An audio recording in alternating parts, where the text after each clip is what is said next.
This is Lenovo Yoga Tab 11, and today I would like to demonstrate that you can clear app cache and data on this device.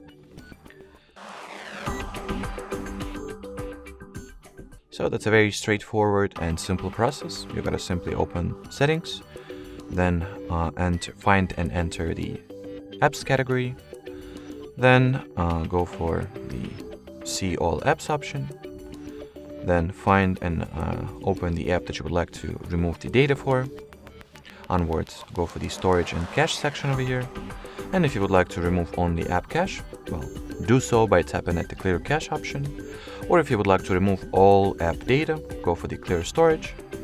Then confirm your choice by tapping at the OK option. And as you can see, the all app data will be permanently deleted.